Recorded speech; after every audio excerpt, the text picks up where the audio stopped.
Hello, and welcome to It's a Fandom Thing. I'm your host, Erin Marlowe, and each week I'm joined by a panel of guests to discuss all things fandom and pop culture, primarily from a female perspective. You'll find everything from fanfic, to cosplay, to Schitt's Creek, to Supernatural, and everything in between. So put on your favorite piece of fandom merch, set aside that fanfic that you're writing about your OTP, and sit back and enjoy this week's episode.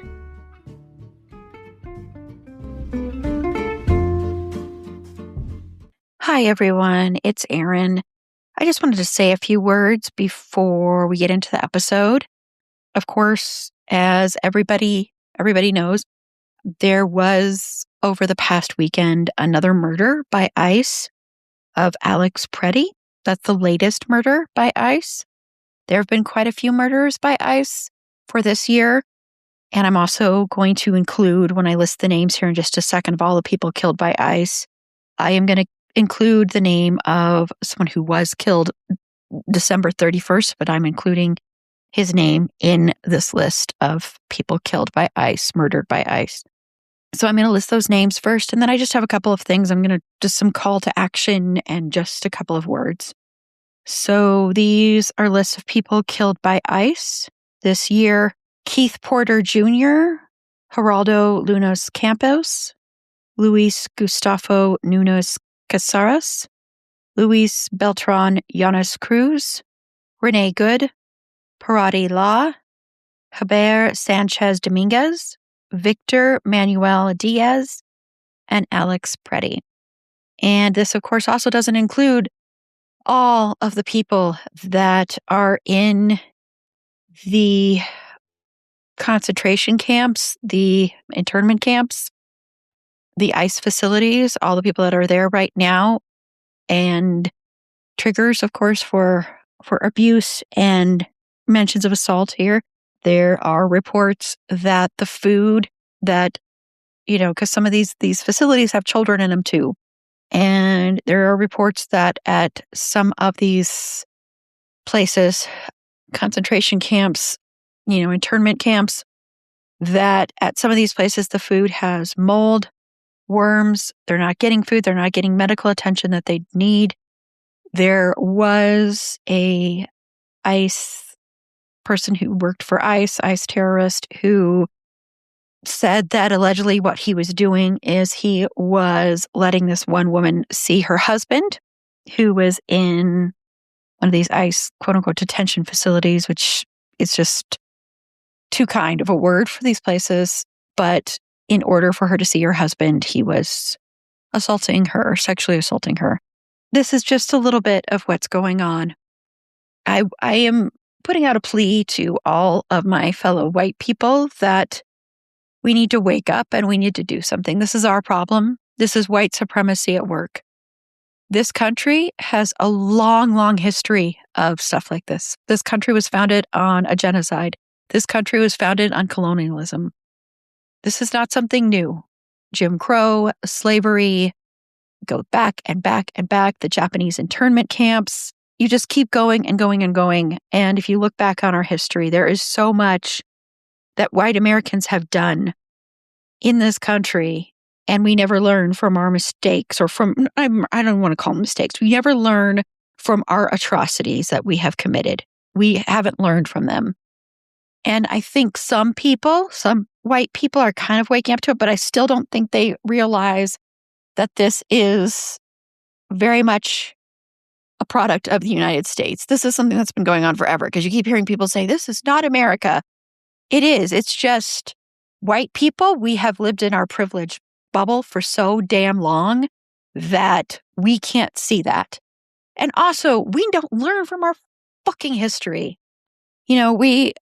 Our previous leaders, the Bush administration, both of Bush administrations, Reagan administration, because people are like, I want a better Republican, and look back at these people. They were so nice. No, they have thousands and thousands of lives, so much blood on their hands. A lot of the issues we have right now in this country can be all traced back to Ronald Reagan, who, him and his wife, Nancy, were absolutely vile, repulsive human beings. So we need to remember that, because what will happen if we survive this, as a country, if we defeat fascism this time, which white people, we can do it. We can defeat fascism. If we do that, we need to remember this. We need to remember before that, because we don't do that. We like to just go, okay, we defeated it. We're good now. We're good white people now. We're good. And then like a decade later, another politician's going to come along that will be just like this current fascist regime. It'll be just like Trump and JD Vance. And if we haven't learned from this, we're going to ignore that. And then they'll get elected. And then we'll go, oh, remember the days of Trump? That was so much better. We can't do that. We have to stop doing that. Okay. We have to stop doing that. And we have to wake up and realize this is our problem to solve. Okay. We cannot do what we always do, which is go, okay, well, we are there to support you, but, we're just going to rely on Black men and especially Black women to solve this problem for us. We can't do that. We can't, because it's our problem. It's our mess to clean up. And even if you're out there going, oh, well, I'm not racist, so this doesn't apply to me. You can't use that as an excuse not to do anything. So a big thing to do, if you're not going out there and you're protesting, or use your voice, just make sure you're speaking up and saying something. Check the fact that you cannot be okay and be friends with people that are actively trying to murder and kill and destroy and commit genocide. So, you can't have a difference of quote unquote opinion. No, you should unfriend people and cut people out that your politics are different, because this is about people's lives. Okay. So no more of that kumbaya crap. Okay. Because it just doesn't work. You can make calls. Even if all of your representatives are Democrats are not like angels here, okay? Democrats have blood on their hands as well, okay? And a lot of them still want to fund ICE. And very few of them will say abolish ICE, which is what we need. We need to abolish ICE, okay? And also remember that just because we're focused on one branch of the government here or one, terrorist organization in ICE, it doesn't mean that we ignore the fact that there's still tons of police violence that has been going on for decades upon decades upon decades. So we still need to focus on that, ACAB, everything. But, you need to call your representatives, write your representatives. There is website 5calls.org. Go there. You put in your zip code, very handy. It'll give you the people so you don't have to Google for a long time. It will do that part for you. It'll even give you a script and you just call up. And yes, a lot of times you're going to get just their voicemail, because these people are, well, they're getting a lot of calls, but also I think they like to try to ignore everything. So leave a message. Keep calling. Keep calling. They work for us. Never forget. We have the power. They work for us. Okay. So, and we don't just call Republicans. We call Democrats too, because Democrats are part of the problem. They keep saying we need to do something. Yeah, they do need to do something. So do that. Use your voice again. Call out any kind of microaggressions or anything like that you see being, in person, online, wherever you see it, call it out. If you see like a family member of yours, a friend of yours saying something, call it out or point it out to them. That's how we help dismantle that. Learn, read, study, but do not ask Black women, Black men, or other people of color to do the work for you. Okay? They've done the work. It's on us to do the work. So do not ask somebody else to do any more free labor. Support Black women and Black men, creators, and other people of color. You could also become Patreon supporters of people, people that are already doing that work. So pay them for the work they're doing. But once again, like I said, don't ask people to do free labor for you. And then, try as much as you can. I know sometimes there are food deserts, so there might not be an opportunity like I've mentioned before. But, capitalism is a huge issue here. So if you're spending money, try and spend it with organizations that aren't actively funding ICE. So definitely do that. Once again, I said speak up. I know people are going to hate to hear this. This is a small little thing, but I'm putting this in here because our Friday episode is Heated Rivalry. And if you're watching Heated Rivalry and you love Heated Rivalry, you should not watch the Harry Potter series that's upcoming on HBO Max, because if you don't know, J.K. Rowling is a horrible, awful human being, and she's a transphobe. And so if you are wanting to be supportive of LGBTQIA plus individuals and that community, then you cannot watch Harry Potter. Sorry. I know. Hey, I have some stuff where, there is that whole thing of death of the author, but she's profiting off of it. So that is very different. She's going to make money off of this. So yeah. The other thing I want to mention really quickly is I'm seeing a lot of white crafts people wanting to make got hats and, resistance things, like going back to the pussy hat thing that happened. That's capitalism right there. And if you were going to do that, if you're going to make that, hand them out for free for people that are unhoused, to people out there protesting. If you are selling them, quote unquote, selling them, don't sell them for a profit. Have people donate to mutual aid and then show you a receipt, and then maybe they get something for free. But do not try to profit off of this. This is not white women. We are not going to crochet our ways out of white supremacy or crochet our way into being the good ally. So that's going on a lot. It's also just kind of disgusting, some of the stuff I have seen, so let's be conscious of that.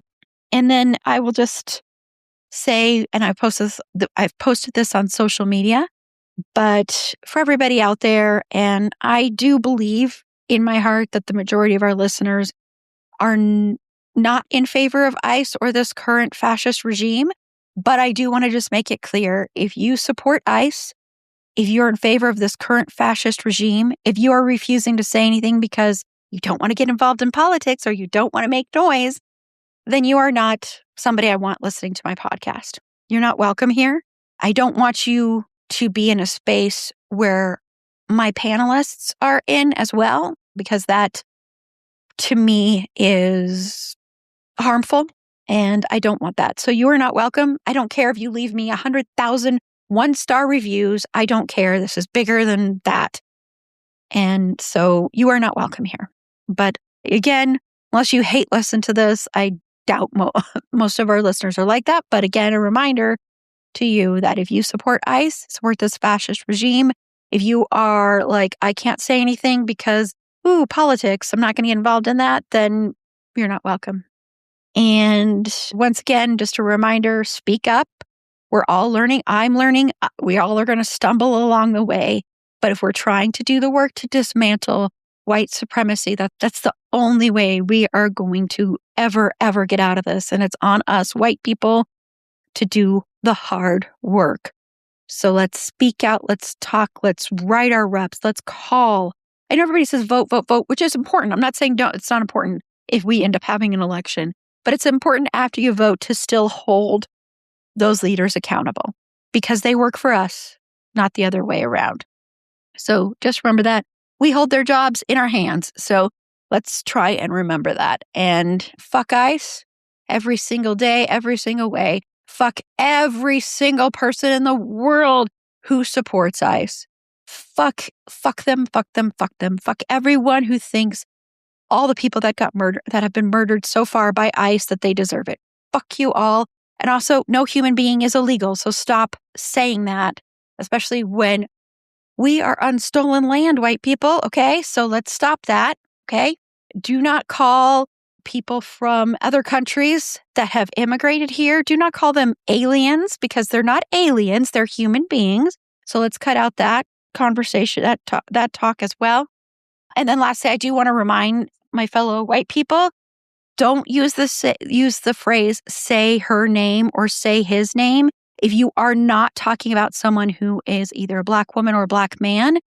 That phrase is very specifically for that. So please do not use the phrase say her name when you're talking about a victim who is white. Please don't use that. Just want to give you a little bit of, a reminder on that, because we don't want to hijack that phrase or we don't want to basically do what white people always do. So let's not do that. And thank you so much for listening to this. And thank you so much for those that are speaking out. My lovely, wonderful panelists. I love you all so much. And I know it's scary and it's such a terrifying time. And it feels like making a podcast, talking about movies, all that stuff feels so not consequential, like inconsequential. It feels like almost like, why are we even doing this? But I do hope part of this can bring some joy, because I think if we are just mired in despair, it will prevent us from actually doing the work. I truly, truly believe that. It'll make us kind of frozen in fear. And so I think we do need a little bit of that levity, but as long as we're also speaking out and doing the work. And also, art is inherently political. So I do think having these conversations are good things to do. We try to do that on this show. We try to, we do some silly stuff, but we try to also have good conversations about really important things. And I do think our pop culture and fandom news episode this week and our heated rivalry episode this week, I think they both do that so well, especially our heated rivalry. I think we had a great conversation, Meg, Ishel, and I think we had a great conversation. So I hope you enjoy Wednesday's episode and Friday's episode, because I'm putting this at the beginning of both of those episodes. So I hope you enjoy both of those episodes. And thank you for listening. And remember, fuck ice. Hello, and welcome to this week's episode of Pop Culture and Fandom News. I'm your host, Erin Marlowe. And on Friday's episode, we had a change in schedule. We were originally going to talk about Crazy Ex-Girlfriend because we had a listener that has suggested that to us, but that's not streaming anywhere. So I had also had lots and lots of requests to talk about heated rivalry. So we're going to be talking about that on Friday, because I'm like, okay, well, put that in there, because I was going to cover it at some point, but I wasn't sure when. And so, hey, it all worked out. And joining me, and Ishel will be along shortly, but joining me for this week's pop culture episode and Friday's episode is someone who hasn't been on. Well, no, it's only been since December. It hasn't been that long. It hasn't been. It hasn't even been a month. I'm so memorable. No, you are No, memorable. I'm so used to there's like the huge gaps between. So Meg, hello, Meg. Hello, how are you? I'm okay. I know you're tired. We're both tired. Winter's fun. Yeah, and life is fun. Man, I got 2 kids and musicals. It's just never ending. And I don't have a social life anymore, so. Well, I'm glad you're here, though. Yeah, I'm excited. And I know Friday, you're really excited about Friday's episode. So I am excited to hear everybody talking about that. Everybody in the world is joining us. Every single person. What could go wrong if we just give everyone unfettered access to the internet? Yeah. But before we get to that, we are going to get to some pop culture and fandom news. So Meg, what is one thing other than heated rivalry? Oh, well, okay. Well, I don't know.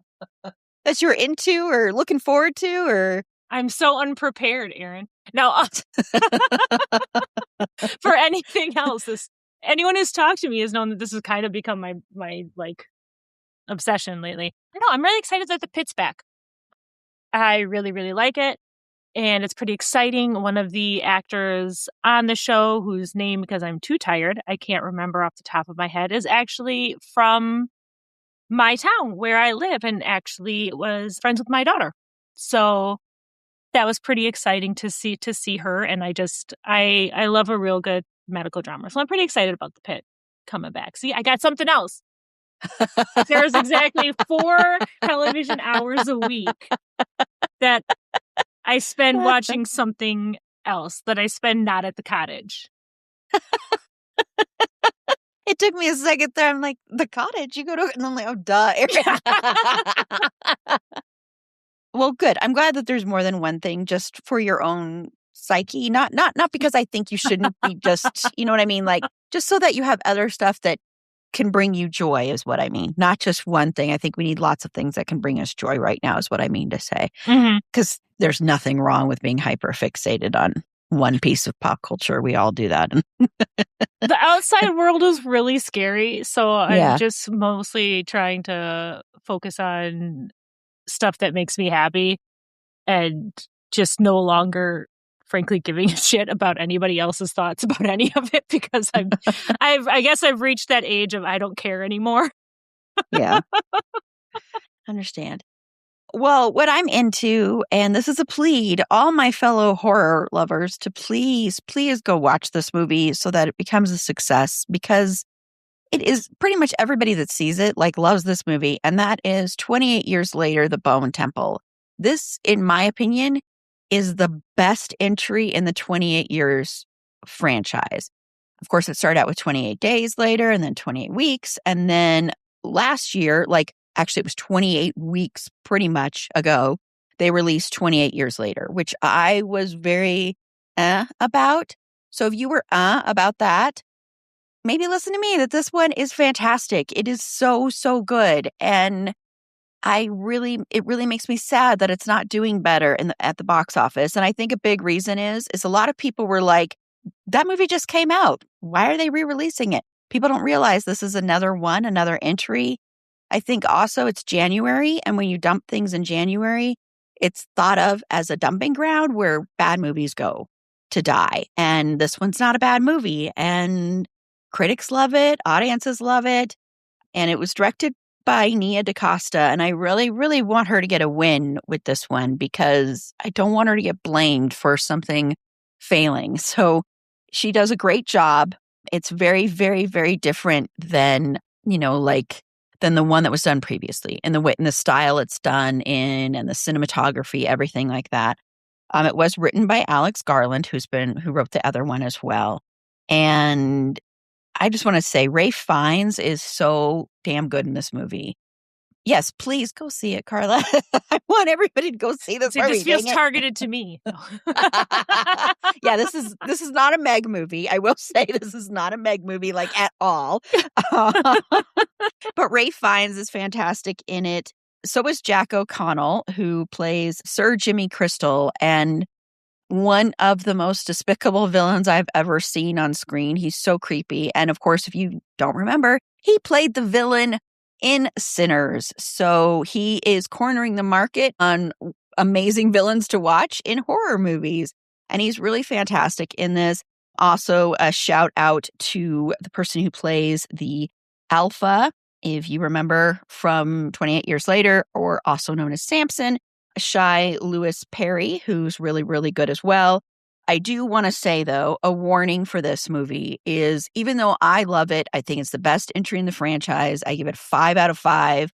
This movie is very hard to watch in parts because this movie deals with a cult, and a really extremely violent cult, and extreme violence. And so some of the parts are really, really uncomfortable to watch. They should be, but they're very uncomfortable. So just to let you know, for me, a horror fan who this is what I just, my favorite genre, I was uncomfortable in quite a few parts of this movie. But I think it was necessary for the storyline and for the plot for that to be as uncomfortable as it is. But there are also some beautiful moments in it as well.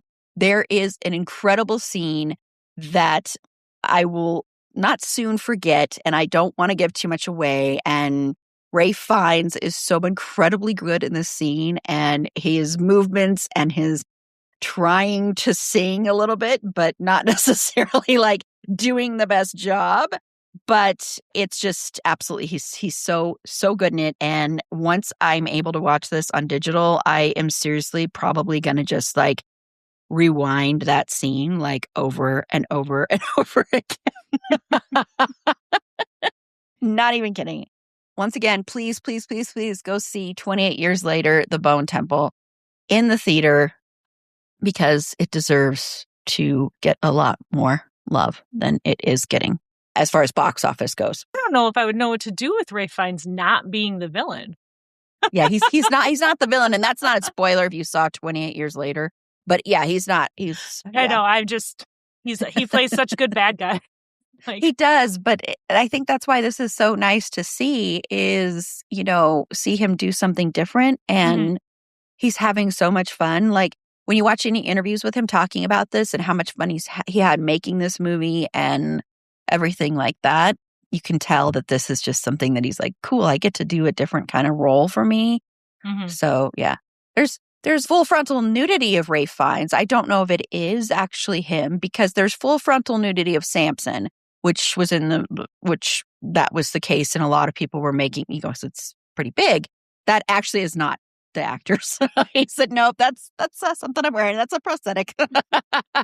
Wiener alert. But I want it to be a success because I need that third one. The third one has been greenlit, but it just worries me that if this doesn't do well, they might just, nix it. The end will have, I think, a lot of people clapping. So it had me clapping. So yeah. So Ishelle is here. So let me bring Ishelle on. Hi, Ishelle. Hi. Sorry, I had to press 5 buttons to unmute myself. Hello, everyone. So I'm so glad to have you here, Ishelle. So welcome. So what is one thing that you're into right now or looking forward to? Well, let's see. I am about to start letting myself be queer baited by the night manager, but we haven't started that yet. So I wanted to talk about a book today. These books are by Kit Gray. They are both romance books. One is Loving the Legend. That's book 1. And it is such a beautiful book. I can't remember if I've talked about it on the podcast before, but I'm bringing it up again because I just finished the second book in the series. It just came out this year. It is 2 basketball players. One is in his rookie season, and the other is kind of like the wonder kid of the league right now. And it's this beautiful story about like grief and discovery and communication. And the way that she has written these 2 Black men in this romance is just so beautiful. And they are so nuanced and they're painted in so many colors and with so many layers that we don't often get in stories where, 2 Black men are the leads. And so definitely recommending Loving the Legend. That's something that I love. And then the other one is Scoring the Player. And it is really cute, but still has a lot of like depth and emotion to it. That's kind of her jam is right. Kit Gray's jam is writing stories that are like that. And Kit Gray's just like a lovely person. I got to meet them at our book event in May. And so lovely author, 2 very good books. And so just knowing kind of what we're talking about this week, I wanted to bring up some other gay romance in sports. Thank you so much, Ishelle. I did do a shock look when you said, I have a book, because I was trying to be funny. You're the main book person. Yeah. But that's awesome. Thank you. Thank you so much. Okay. Well, we're going to take a quick break. And this is the first time for Ishelle for this segment that we added where we're watching a trailer, but not for Meg. But we'll be right back. We're going to watch the trailer for Tuner. So we'll be right back. If you're anything like me, once the holidays are over, you might start feeling like you've got like a big spending hangover. The drinks, the holiday food, the gifts, it just all adds up. Luckily, Mint Mobile is here to help you cut back on overspending this January with 50% off unlimited premium wireless. Before I switched to Mint Mobile, I didn't have the high-speed data or the very reliable 5G network. In fact, I'd go like a couple blocks away and I'd lose my coverage. But now with Mint Mobile, I no longer have to worry about that. Plus, no more hidden charges on my phone bill. And with plans starting at $15 a month, you can see your phone bill cut in like half. I switched, and so should you. Mint Mobile's end-of-year sale is still going on, but only until the end of the month. So cut out big wireless's bloated plans and unnecessary monthly charges with 50% off 3, 6, or 12 months of unlimited. All plans come with high-speed data and unlimited talk and text, delivered on the nation's largest 5G network.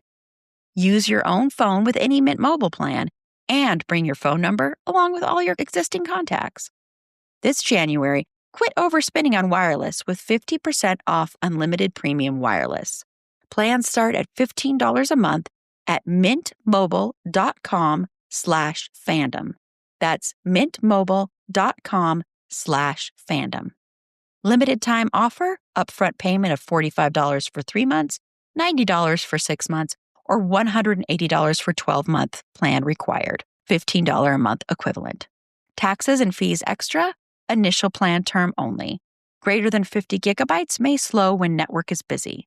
Capable device required. Availability, speed, and coverage varies. See mintmobile.com.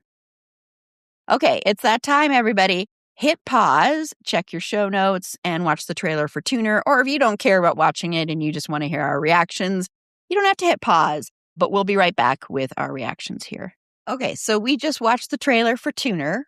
I know it was Meg's first time watching it, and I don't know if it was Echelle's, but I will find out when it was Echelle's as well. So, Meg, what are your thoughts on this trailer? Are you going to tune in? I would tell you my first thoughts, which is this is completely different. I misread what it was called. I thought it was Turner. And I was like, is this a Tina Turner pilot? Not that. It looks interesting. It looks like it could be fun. It's an interesting concept. Yeah, I think it's something that I would tune into. It's a joke that never gets old. Never gets old because it was never new. Yeah, exactly. No, it looks interesting. I like that it's a different concept. I love that it's not. I don't think it's based on a book or a remake of another movie 10 years ago. So that already gives it like a step up. It's already got a little bit of a step it's a up low there in bar, originality. Awesome. So Meg is going to tune in for this one. Jesus. So Echelle, are you going to tune in? I think I would tune in. I love a heist movie, anything where people are stealing things. I love those movies usually. I will say this one is kind of reminding me of Baby Driver because he's got the whole... yeah. I mean, they're doing something different with it. So I'm not saying it's copycatting, but it kind of reminds me of Baby Driver. Like he's got the whole skin his ear thing. But yeah, I mean, I like Dustin Hoffman and stuff. I'm intrigued by the heist. I like when a good guy has to be a bad guy and he's reluctant to do so. But, there's some cuddly older man in his life that he's doing it to save. So, This is actually a searing indictment of America's healthcare system. It really is. Until we get that universal healthcare, we will always have heist movies. It's just think of all the movies we would lose if people could just go to the doctor. Creativity gone. Without bankruptcy. I also was not thinking, I read tuner, but I was not thinking that it would be like a literal use of the word tuner. So yeah, I'm in. I might not be like movie theater in, but I'm in to watch it. Man, it's hard to get me into a movie theater anymore. I know, and I want to support. There's one that I walk to here that I do try to go. Be very intentional about supporting local theaters, but yeah, and just a little joke from Carla. I am attuned to the comparison to Baby Driver. It's an idea that's music to my ears. So. I never watched Baby Driver. Oh, you didn't? Yeah. No, I saw the first part of it, but by the time, because I think it was coming out and I had little kids, so I wasn't watching a lot of movies. So by the time it was like a thing that was on my radar, all of the stuff came out about everything. Yeah. And I'm like, oh, okay, well, nope. Yeah, because there's two horrible people in it. So it's like, I'm like, well, I guess I missed that boat. I saw the first driving scene, and that's about it. Because my husband was like, you got to watch this part. And I did. I'm like, cool. I will say Baby Driver is one of the first movies I ever watched at the Alamo Drafthouse. Just a fun little trivia fact there, especially since the Alamo, they're trying to ruin their theaters. So, yeah. Yeah, this looks like fun. I love the piano, so it's like anything that has to do with a piano really has my ears perked up. And I think it's an interesting concept. I do feel like the trailer in a way gave a lot away, of course, and they do that way too much. But it looks interesting. I will definitely watch it. Maybe in the theaters, maybe not. I have to say it's so hard this time of year to find a lot of trailers to watch. It's like the most difficult time to find trailers and anything that looks like even remotely interesting. So this one was one of the only ones that kind of caught my eye. Yes, we will talk about the Avengers trailer at some point, but there's so many teasers I want to wait till they're all out and we can just watch them all. So whoever gets to do that, you're going to either be very happy or very sad. So I appreciate that this wasn't an Avengers trailer. I'll keep that in mind. At least you didn't have to be here when we watched the Odyssey trailer. I forced people to watch that one. I know there are lots of you out there that have already purchased your tickets for that movie. I understand. Literally. all my family are Marvel fans and stuff like that, which works out really great because they all go together and I don't have to go. Oh, man. But it's just not, superhero movies aren't really my jam anymore. Yeah, I'm kind of sick of most of them, so especially Marvel. So, yeah. Okay, well, we're going to take another quick break. And when we come back, we're just going to talk about a little topic that I've been wanting to touch on. And that is, fandom and their weird theories and demanding more of, showrunners and everything than before, I think. But yeah. So we will be right back. Okay, so we're back. So there was, if people didn't know, and you don't have to be like, I don't think Meg and Ishel, I don't think either of you watch Stranger Things, and that's perfectly fine with this topic because that's not really what I want to focus on. But this caught my attention because when Stranger Things dropped their finale, which if you don't already know, I've said that I absolutely hated it and I am going to be raging about it. I'm also going to be on my streaming bubble, maybe being the only one on there that didn't like it. And so I'll have a little bit of a spoiler for Stranger Things in this. So if you don't want to hear a spoiler, maybe just skip ahead of like 30, 40 seconds. Well, a lot of people were unhappy with the Stranger Things finale. And so then this whole thing called Conformity Gate came about when there was this fake website created that people thought was real that was having a countdown on it. And they thought it meant there was going to be a new episode. And what all these people were surmising, and so once again, spoilers for the end of Stranger Things, was that Vecna didn't really die, and Vecna created this nice world, and so then there's going to be another episode that's really going to be the finale. This isn't true. It's a total conspiracy thing, but kind of what came from that is the fact that, fans are demanding so much from creators now. And I think because of social media, fans seem to be a little bit more entitled or act a little bit more entitled.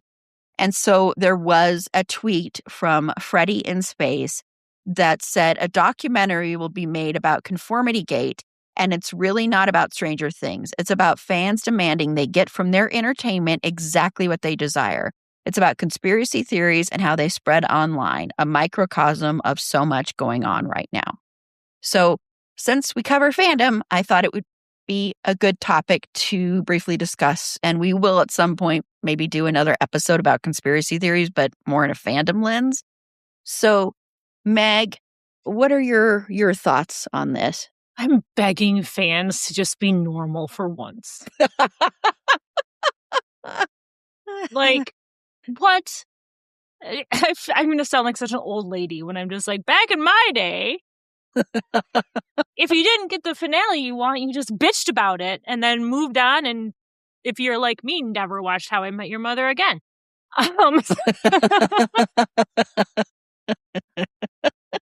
But as to the are fans being more demanding or is it just social media? I feel like that's it's hard to answer that question because there used to be postcard campaigns and writing campaigns, but you had to be really dedicated and you had to be really pissed to do that. And we had years ago when there were campaigns to save the Mindy Project, campaigns to save, but it wasn't so much even we hate it so much. It's just we want more of it. And there was some get what you wish for, hear for what you wish for situation with those.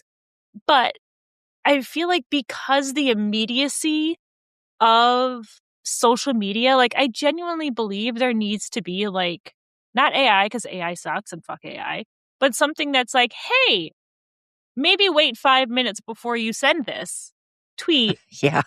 Or post or wherever the hell, or upload this TikTok video, because not everybody needs to know every single thought in your brain. That's just that situation for me. So I feel yes, I think fans are more demanding. And I think you personally thinking that what you personally want to happen in a show or in a story doesn't mean that that's what everybody wants. So what are they going to do? Are they going to film 37? Is it going to be a choose your own adventure story? Or are we just going to have art die because they're going to take a poll and figure out whatever's the most popular theory on the day that they decide to take that poll, and that's going to be how the show goes. And that's how art dies. Mm-hmm. I expect nothing really from stories or storytellers and creatives, but to tell me a good story. Doesn't mean I have to like it, but I want a good story. But I accept the fact that with that story, I may not like how it ends. And that's a me thing. And that's just how I see it, because art is subjective, and something that you love is something that somebody else hates.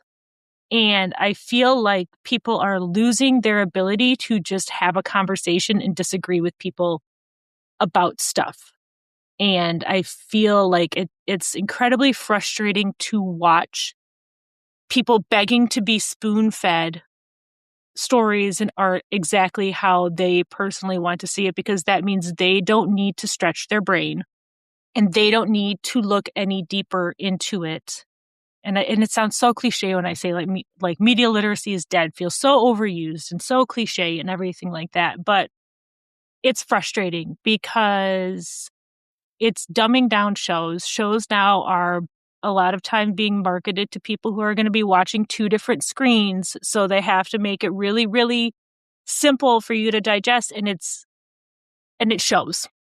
Like, Yeah. it shows. And so I got off on a little bit of a tangent about it, I guess, a little bit. I don't know. I'm cooked. But yeah, it's really frustrating because you're not entitled to have the ending that you want. You're not entitled to bully creatives to give you what you want. If you want a different ending, it's beautiful. We have fan fiction for that. If you want to tell your story how you want to tell it, fantastic. Raise some money. Film it. Do it. If you think you can do it better, and there are instances where I've absolutely hated how stories have ended. Supernatural is absolutely one. But as much as I would love to have that world revisited and quote unquote fixed, if the people who are making it don't want to do it, then that's just tough shit for me. And I have fan fiction, or it's my choice to engage with it or not. So got a little rambly on there, but. Well, no, I think all of that is connected. I think the whole attention span and everything, it's so Matt Damon and Ben Affleck have been out, doing interviews because of their movie Rip or whatever on Netflix, and talking about how Netflix, they are wanting like scripts and wanting shows, and other streaming services are doing this too. I'm positive, where it is written for people that are going to be distracted, so that you state over and over again in the show or in the movie what is going on. So you have characters being like explaining the plot to you when that makes no sense, but doing it over and over again because they know people are distracted. And so it's true, when you do that, you're losing art and you're losing, that, and it's going to be hard for people to make it. So I do agree. I mean, I do think it's all connected with this, because then fans see that. It all kind of feeds into it, because that means you don't have to think. If they keep telling you, then you don't have to actually put any work into the consumption of it or appreciation of it. Yeah, exactly. Yeah. So Ishelle. Yeah, I absolutely think that, that fans have become more demanding. And I do think that social media has contributed to that and has just allowed that to kind of persist and get worse. I think because fans feel like they now have this kind of instant ability to go and engage with something and share that they don't have to wait that 5 minutes to share their thought or their conspiracy or their disdain for whatever, or demand whatever they want. And so it's very instant that they can go and do that. And then they can also get an instant like or an instant comment. And it's like, yeah, other people think like this too. And so it's like this instant dopamine hit, so people are addicted to doing it. And so they have to keep putting that stuff out there. Mm-hmm. And I think that also makes fans feel like they have more say and more control in things. And it makes them a lot more confident in putting out their demands and like, no, I know that I'm right, even though this is not my project. These are not my characters. Like, and if a person takes that thing into a direction that you deem as bad, okay, it's theirs and they can take it there. Like you said, make there's fan fiction, or just don't watch it anymore. There are shows where like, if I don't like where this is going, I just don't watch it anymore, because I'm like, that's going to make me upset. And so now I thought the show was doing this. That's not what it's doing. Okay, so I'm not going to watch it anymore. But like, that's not what people do. They don't know how to just like unplug from it. It's like, no, you did this wrong. I demand right now that you go and make this right. And like, yeah, I thought and everybody's on into like visual art things, but the best example I can think of is like going to like an art show or something, and there's all this art on the wall. There's a very personal and private aspect to consuming that kind of art sometimes, where you're just kind of watching. It's about what it makes you feel and what you think about it, and then you just move on to the next piece. And so I think there's something very beautiful about taking in art that way, where there is a part of it that just stays personal and private, and it's just about your own experience with it. And so I feel like we're losing that a little bit too, where it's like I need everybody else to hear my opinion and then validate my opinion. And so that changes just how we relate to art also as individuals. And then, yeah, like what you were saying, Meg, and Erin, kind of what you were following up on too. What'll happen is now when they start writing things for dollars, then we lose the integrity of art when they just write it to the demands and write it to market. And it's like, well, you're just creating like these Marvel movies. Like, I love superhero stuff. I learned to read by reading comic books. Like, I love superhero stuff, but I'm done on Marvel movies for like 20 years.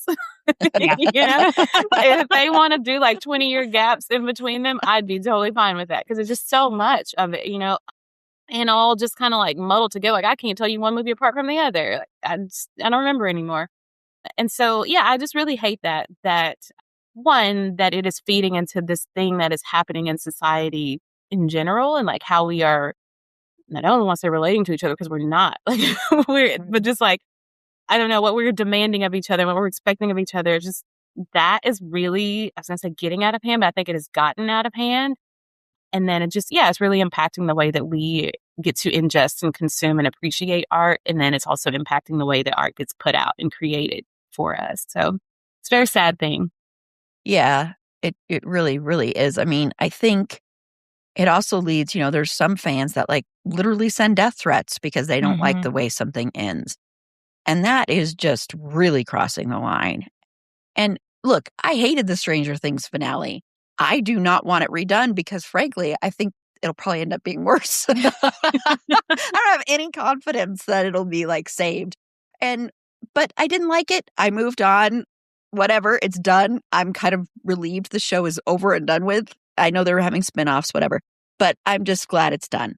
Doing this is so ridiculous to me because it's feeding your own denial in a way too. So it's making you believe that like this can't be true. And so when you're feeding into that, I think it can sometimes turn around where they'll turn on the creators, even though the creators didn't say there was more. And so they'll turn on the creators and be like, no, we were promised more, even though that's a rumor that you kind of started and perpetuated. So it's this vicious cycle.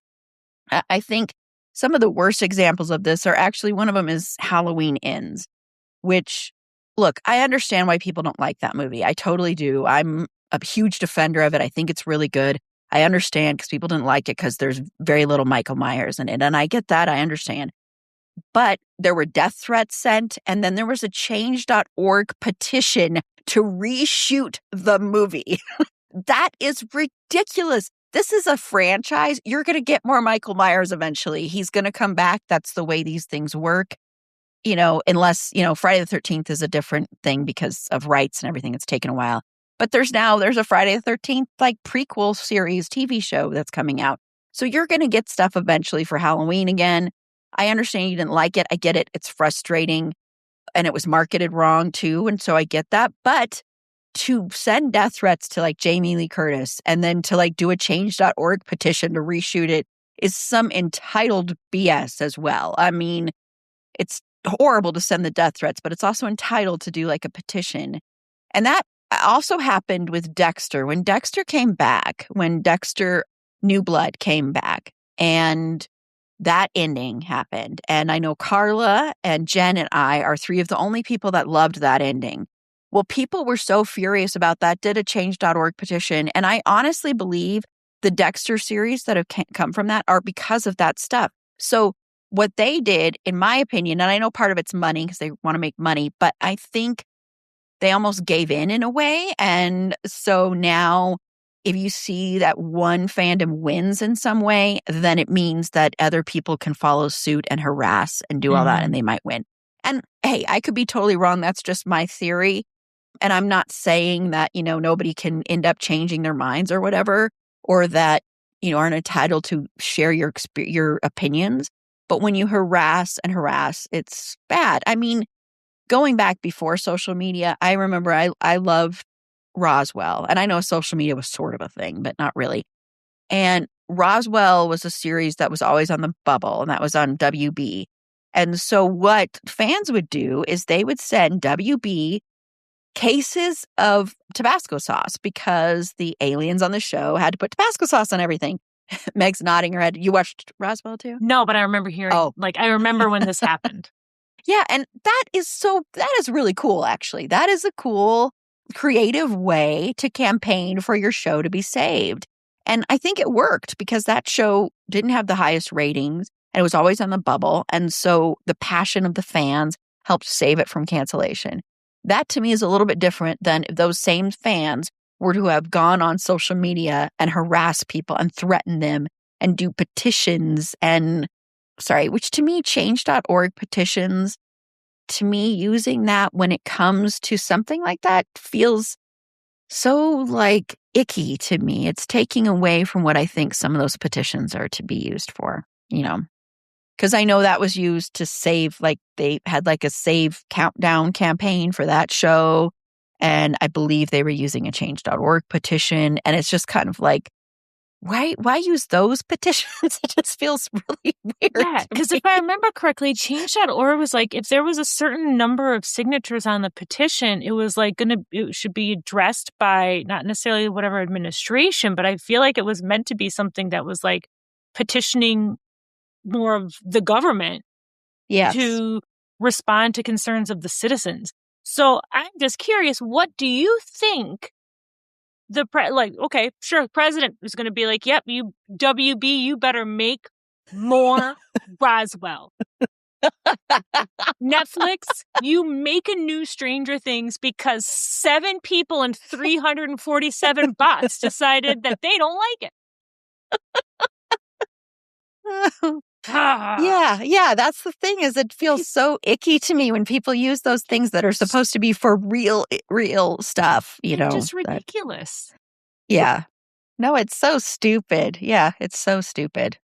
So, yeah. So it's fine to be upset by endings. We're all upset by a lot of endings that happen. I'm the same with Supernatural as Meg. I hate that ending. I think it's dumb.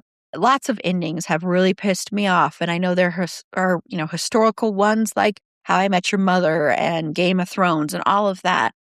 And it's good to get that out, yell about it. That's fine. But to attack people or to try and create your own conspiracy theories to kind of make it so that what you saw wasn't true, it's bad. It feels like I can't process my negative emotions. So rather than doing the work and processing my bad feelings, I'm going to make you fix it. Fix this thing so I don't have to process my bad feelings. So I don't have to be in any way inconvenienced or uncomfortable. Yeah. And that's just, it's bullshit. I don't know any other way. Write a blog. Get a journal. Yes. Scream into the void. Find your pillow and scream into it like the rest of us. It's ruining fandom spaces. For me personally, I've stepped wildly back from social media and fandom spaces because there's just so little enjoyment to be had anymore because of all of this constant negativity and please feed me, give me what I want over and over and over again. And it's just, and this feels like that same level of entitlement, just even more. It's so wildly inappropriate. Yeah, I think that's it. People don't know how to sit in their own discomfort in many ways, in fandom, in other things too. All these other things too. But people just really don't know how to deal with their own discomfort anymore and how to regulate themselves through that. Yeah, I think that's right, Meg. Yeah, I also think even the new purity movement and all that stuff is also connected because that is really dangerous. I saw a tweet today that was calling somebody a pedophile because they were 40 years old and maybe dating a 26-year-old. You can be grossed out by that age difference, but that's not a pedophile. That is not a pedophile, and that is dangerous thinking. And I think that's a lot of, the purity movement of like saying there should be no sex in anything ever, and there's too much sex when it's gone down in art. And it's like, I think about the shows like in the early 2000s or the 90s, and I'm like, you could never make some of those because of the vitriol now when it comes to that. And I feel like that's a thing that'll come up on Friday too. Yeah, probably. Yes. But I know it may seem like it's not connected, but I do think it's all kind of part of the same thing. Mm-hmm. And that tweet was actually about two actors from the show we're talking about on Friday. I know exactly what you're talking about. You do? Okay. And I'm just, it's all like, please just be normal. Why can't people just be normal people? Like, I don't know. It's all dumb. Like, I see the same thing where people are like, you can't ship non-canon ships in fandom. Like, what are you talking about? What's the point? That's happened from forever. Literally since the 60s, y'all. None of it is real. It doesn't matter. I can do what I want. It doesn't matter. They're not real. They're fictional characters. Like, fandom is not new just because you've discovered it. Like, you're coming into an established space. It is your job to understand the rules and adjust to the established place. It's not the established place's job to coddle you because you don't know how to read tags. I don't know. That's a whole other rant that we could get into, but I won't. I'll shut my mouth.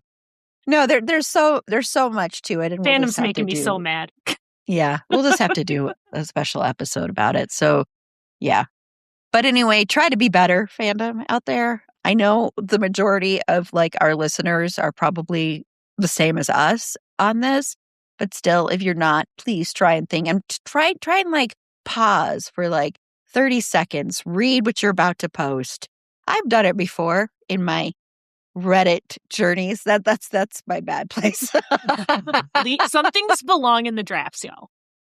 Yep, I have so many drafts posts for like on Twitter. Like I used to have like hundreds of them where I was like, nope, I should not send this. This is not a good idea. Bring back shame. Yeah. Okay, but we're going to go ahead and wrap up this episode of Pop Culture and Fandom News. And I want to thank Meg and Ishel for joining me.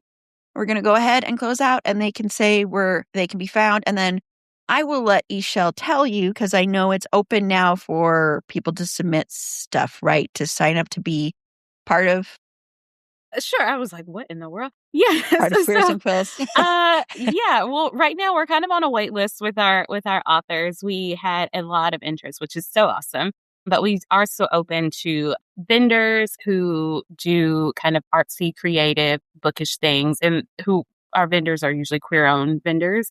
So we are. Is that what you're talking about, Erin? I'm sorry, I'm just jumping in. Yeah. So when I get to you, I'll have you do like your little promo about that. So you mean the last 2 minutes where I was just talking, I wasn't supposed to be doing that? Okay. It's okay. I was just checking to see if you were still open. So Meg, let everybody know where you can be found. Me talking about deactivating Twitter and stepping super far away from social media. Oh. Like you can maybe find me on Blue Sky, Wisconsinach, WISCONSENNACH, but I will block you as soon as you start being weird. Like I don't know, man. I can't handle bots anymore, you guys. It's driving me crazy. So yeah, no, I understand. I've been absent from everything, not just this podcast. No, I get it. So Ishel, if you want to let everybody know, because I know last year you had the premiere event of Queers and Quills, which went off like so well. Like everything I saw on social media about it was positive. Everything I saw on TikTok about it was positive. And so if you want to let everybody know if they're not familiar with what that was, and I know it's coming back in 2027, so take it away. Yeah, sure. Queers and Quills was our queer romance book event, a weekend of existing with queer and allied people, talking about books that we love. We had vendors and artists there and narrators who perform these books. We had some panels and some really fun conversations about more nuanced topics in the queer book and romance space. So yeah, really good weekend in Portland, Oregon in May in 2025. And I had joked that, well, I wasn't really joking. They were like, because we were like, okay, we're going to put everything into this event and we'll just kind of see how it goes, you know? And so people had asked, we had a little Q&A and someone was like, okay, is the event coming back? You're doing it again? I was like, well, I'm going to talk to my therapist and see. um, so yeah, but yes, we're coming back in 2027. What I was saying here is we've been receiving interest forms from authors, from vendors, from narrators, and then we'll be putting out information about like tickets and all this other stuff pretty soon. But yeah, an exciting thing, just getting to, I don't know if y'all know, but the world's kind of sucky right now. And so it's very important to have spaces of just light and positivity and just being able to connect with other people who kind of love some of the things that you love, even if they've got different opinions about them. You know, what they wanted to happen at the end of that story. But yeah, that's kind of the goal of the weekend is to, just be a little light for the community.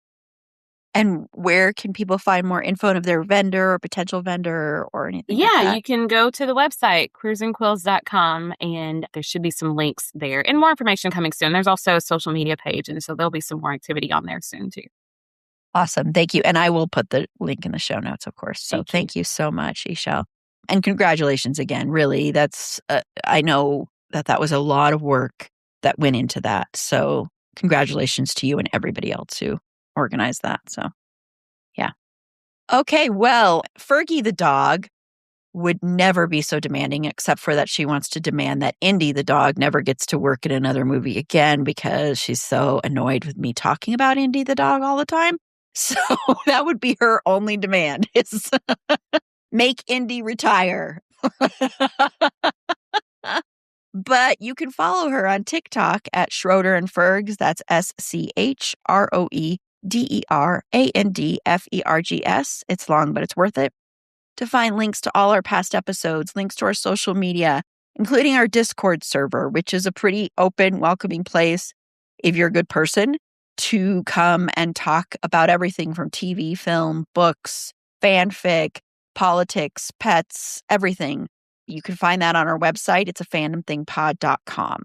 And while you're there, consider becoming a Patreon supporter today. For as little as $3 a month, you get ad-free content, you get episodes a day early, you get bonus episodes, occasionally you win prizes, and you can stick it to capitalism. There you go. That's the biggest takeaway from that. And if you join at higher levels than $3, you will sometimes get little stuff just magically sent to you through Patreon that has our logo on it. They send it. They just give me a notice. Hey, this person's getting something soon. I'm like, okay, cool. And they take care of it. And I'm like, yay, I don't have to worry about that. They're taking care of that. So once again, it's a fandomthingpod.com to find the Patreon page. You click the support us tab there, or you can find that Patreon link in our show notes as well. Friday, Meg and Ishel will be back to talk about this little show that not very many people are watching called Heated Rivalry. So until next time, remember, it's a fandom thing. Black Lives Matter, Stop Asian Hate, and Free Palestine.